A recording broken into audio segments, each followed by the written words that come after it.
CEO of Mark Foundation and chairperson of Mark Foundation Africa Asia Luminary. She's also the president of Mark Foundation More Than a Mother campaign, Senator Dr. Rasha Kelej.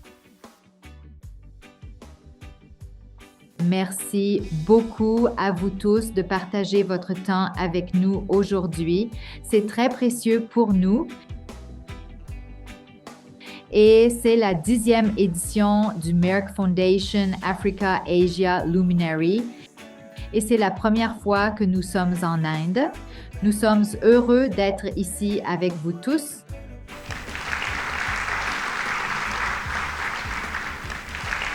Tout d'abord, je voudrais exprimer ma gratitude et souhaiter la bienvenue à mes chères sœurs, première dame africaine et ambassadrice de la Fondation Merck, plus qu'une mère, par ordre alphabétique décroissant des pays.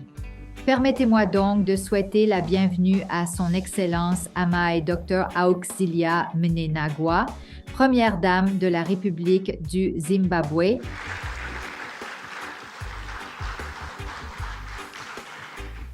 Je voudrais accueillir Son Excellence Madame Maria de Fatima Villanova, première dame de la République démocratique de Sao Tomé et Principe. Son Excellence Madame Monica Chakwera, la première dame de la République du Malawi.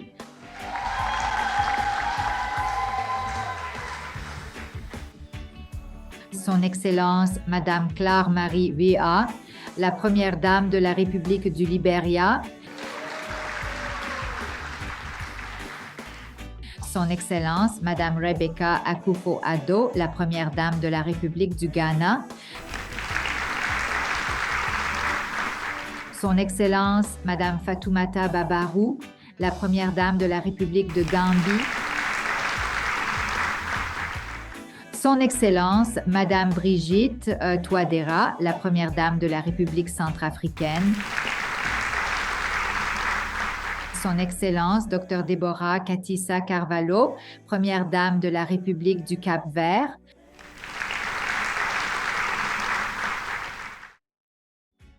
Son Excellence Madame Angeline Ndayishima, la première dame de la République du Burundi. Son Excellence Madame Neo Jan Mazizi, la première dame de la République du Botswana. Nous rejoignons également en ligne la première dame de la République démocratique du Congo, Son Excellence Madame Denise Nyakeru Tshisekedi. Bien sûr, je voudrais vous souhaiter à tous la bienvenue et bien sûr la ministre du Développement communautaire, Son Excellence Dorty, et la ministre Sarah Opendi sont un partenaire à long terme depuis 2014 et à ses débuts, la Fondation Merck était plus qu'une mère en Ouganda. Merci beaucoup. Je remercie également nos partenaires de longue date, Tata Memorial Center, pour que cela se produise. Merci beaucoup, Dr. Banavali, d'avoir rendu cela possible. C'est un travail difficile et nous y avons travaillé pendant près d'1 an pour vous accueillir tous en Inde, être avec nous et bénéficier de nos 2 jours de conférence.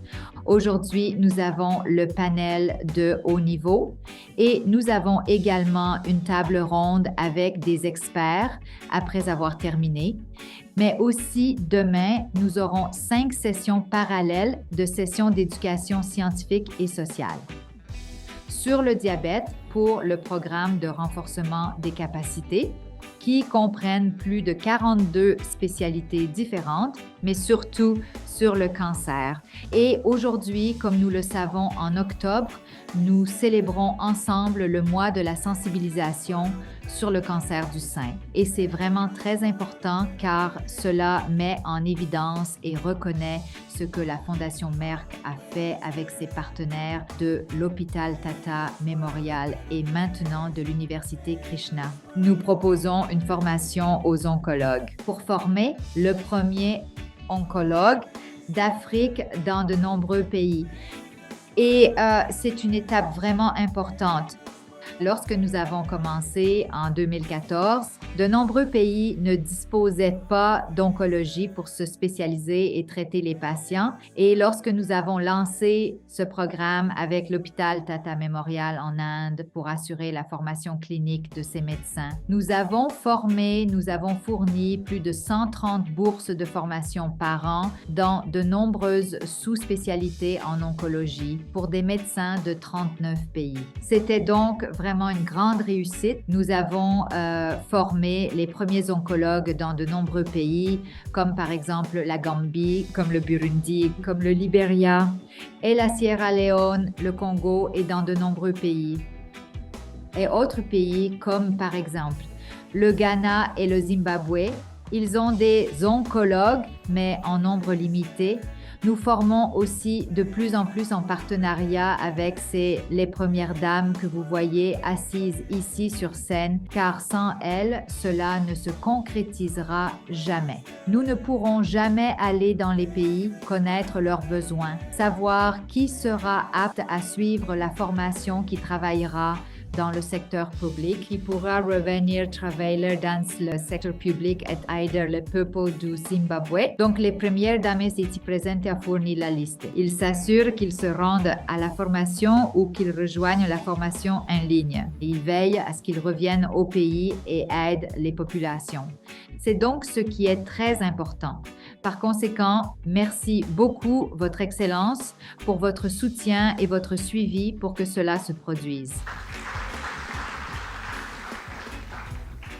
Mais il ne s'agit pas seulement de 135 bourses, je parle uniquement d'oncologie. Mais le total des bourses est offert par la Fondation Merck à des médecins de 50 pays. Il s'agissait de 1700 bourses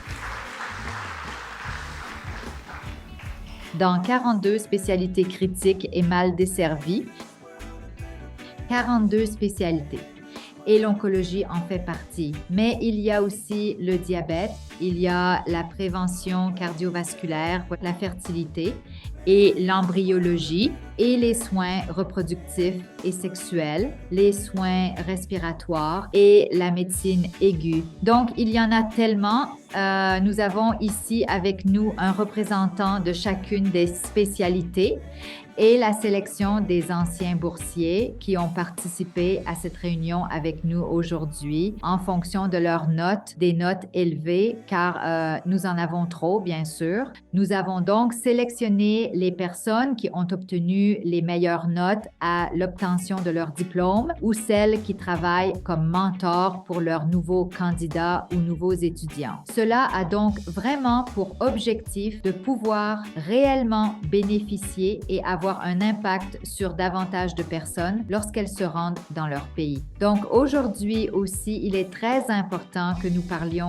d'oncologie, mais il est également très important de parler de plus qu'une mère. Et toutes les premières dames ici sont les ambassadrices de plus qu'une mère pour briser la stigmatisation sur l'infertilité et autonomiser les femmes infertiles. Comme Jacqueline, tant de femmes ont besoin d'être autonomes pour pouvoir être respectées et bien traitées. Ils ont un but dans la vie bien plus que celui d'avoir des enfants. Ainsi, en tant que mère, la femme est plus qu'une simple mère. Est-ce qu'ils ont des enfants ou pas? Et c'est là l'objectif principal de la campagne. Par conséquent, sur 1700 bourses, nous disposons également de 560 bourses accordées dans cette spécialité, les soins de fertilité, les soins sexuels et reproductifs. C'est aussi pour beaucoup d'entre eux qu'ils sont les premiers dans leur pays. Cela nous a toujours tenu à cœur et est très important. Bien sûr, nous en avons de toutes sortes sur ces 1700. Nous avons près de 670 bourses accordées pour se perfectionner, bien sûr, en 1 an et en 2 ans en master sur le diabète et prévention cardiovasculaire et en endocrinologie. Et après avoir terminé mon discours, je vous demanderai de réfléchir également à ce que nous avons fait pour sensibiliser la population sur le diabète et l'hypertension. Nous avons également créé une chanson de sensibilisation au diabète en 3 langues un livre d'histoire ainsi que notre premier film d'animation pour sensibiliser sur le diabète. Et c'est une histoire de dessin animé pour Jude, qui est aussi un personnage pour sensibiliser sur le diabète. Merci beaucoup. À la fin de mon discours, j'accueillerai le professeur Frank Stangenberg-Haverkamp, fondateur de la Fondation Merck, principal guide et soutien de toutes nos activités, est toujours avec nous partout en Afrique pour soutenir la vision de la Fondation Merck. Il montera sur scène pour prononcer son discours d'ouverture et ouvrir la conférence. Mais avant cela, nous voulons jouer la chanson de No More Diabetes. À vous tous en 3 langues. Merci beaucoup.